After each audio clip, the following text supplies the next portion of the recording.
Yeah, see, it's a shame that your narrator can't be more helpful. Like this whole thing that like is happening now, and like what way we could be of service. This does touch on like a number of personal issues for your narrator, that have gone back since long before I got in your thing, as far as like getting harassed and things, like because of like who I was, and like the kind of things people like me like believe. Like, I mean, and I'm saying, like, right, like, I mean, a lot of what's going on right now, I can't believe they're shutting the government down. This, and I talked about is that the wing of there are people, politicians who are like telling people that things about what national health care would be is probably not.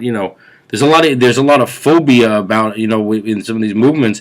But the thing is, like, history should realize, like, when people get targeted by the IRS. By the way, that thing that happened, like, I talk about it a little more calmly. Like, I'm saying, when I got thrown out of graduate school because I like asked a question and everything, and that whole thing happened where like the FBI may or may not have called my family. I still never got a full story on that. Okay, the thing is, like, I mean, let me tell you something. When you do that type of thing to people, I mean, by the way, I did ask a question about the language in the healthcare bill. That was one of the many things, like, that. I mean, it was, but when I don't know, did the FBI call? Did someone make that story up? Who knows at this point what happened to your narrator? But I'm saying, like, when I see this, like, these people from the Tea Party, like, like, their concerns are really like a lot of stuff. There's a lot of different people in that, and it's good that there's like a Tea Party movement. It's like I said, it's like a lot of earlier type movements like that. Like the book I referenced, Suburban Warriors, but during the Goldwater days. But here's the thing, right? I mean, this issue of like, why is it that so many people like seem to just oppose,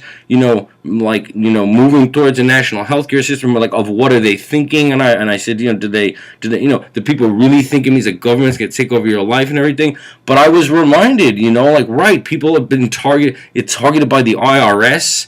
The way I was targeted at the graduate school for being a certain type of person.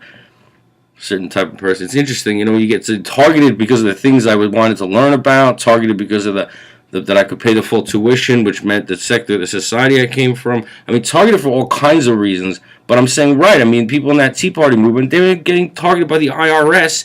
Being, any type of thing like that, where you find out, like, people don't, like, you're a target for some reason because of who you are, what type of person you are. You start to have a lot of phobias about a lot of things, and you start to get, So, right, I mean, I don't think it's very rational to oppose or to do what's happening now, like, as far as the Republican Party, like, doing this, like, the whole thing that's happening. I don't think this is necessary, and I think that we should move to a national healthcare system, and I would like to see kids go to the doctor. But to the extent that there's people that hold a lot of positions that don't make that much sense, I mean, once you've been targeted by, like, in all these different ways, you'd be surprised. You'd be surprised. A lot of it comes out of, like, having had the IRS target you, or being targeted in a graduate school, and like and told the FBI is looking for you or something, and landing in a I mean, people come to a lot of conclusions, and while I think that I can't believe that people want the health bill repealed. At the same time, he directed me to something on TV that you got to understand, like, some people, like, get messed with all the time simply because of, like, what they believe and who they are and where they're living.